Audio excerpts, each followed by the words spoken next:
Hi everyone, today I'm going to do a very quick video on Topaz Denoise Ai. So I've done videos on this one before, but I've actually recently changed my camera to a Sony A7R IV, so I thought it would be a good opportunity to have a look at the noise reduction and see how it works with a new camera body and see if I'm finding the same improvements to my photos and how I use it in my workflow. So we'll get started on that right after this.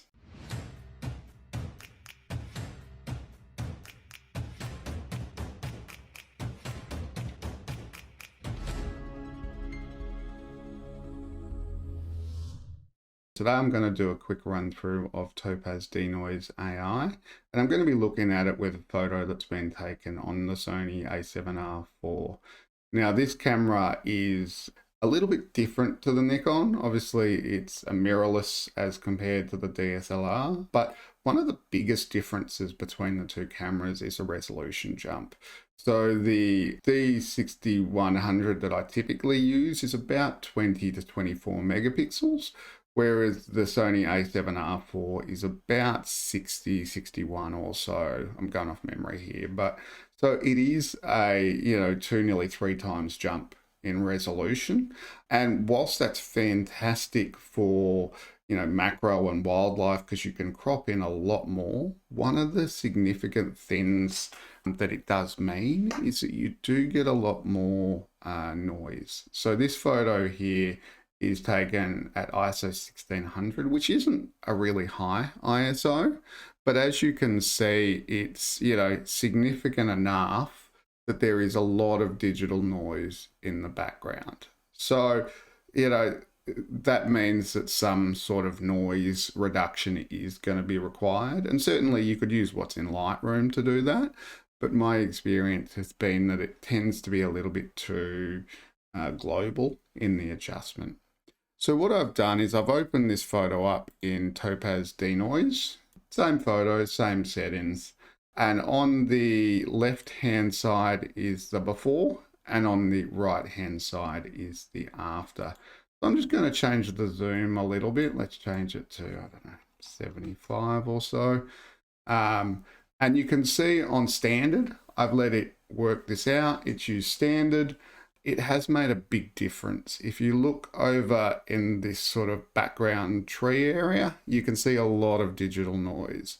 Now, if I slide this bar across, again, the left-hand side is the before, the right-hand side is the after. So you can see it has pulled out a significant amount of that digital noise in the background and just gives it a little bit cleaner background.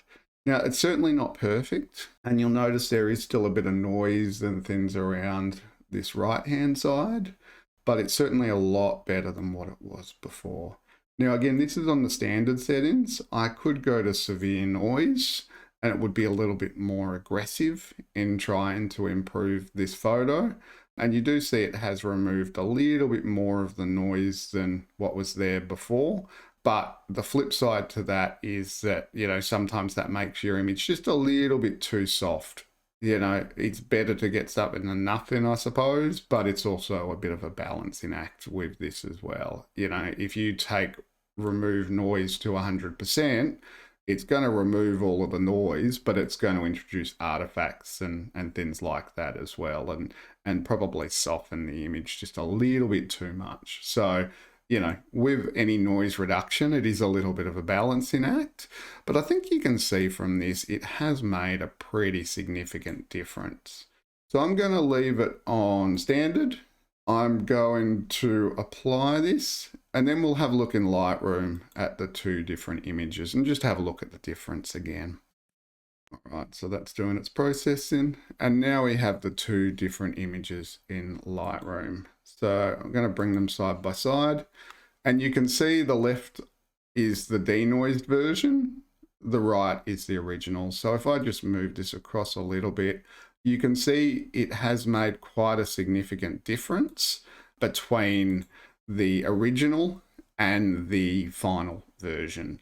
So, I think the software has done a really good job. It's tried to maintain the details as much as it can and use AI to improve the image overall without sacrificing the overall quality.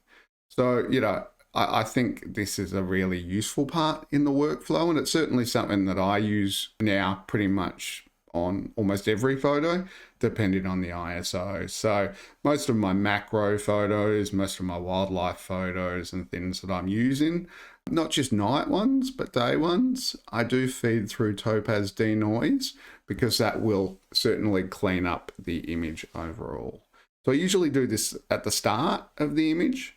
So I bring it into Lightroom, I'll run it through Denoise, and then I can start to process my image. So I've got the best sort of starting point to remove noise. So I hope that's been helpful. I hope it gives you a bit of an idea on Topaz Denoise and what it's capable of doing, in this case with the Sony A7R IV. I have done videos on this with my Nikon D610, so I'll put a link in the description below. If this has been helpful, give it a thumbs up. If you've got any questions, please feel free to ask in the comments. Thanks for watching.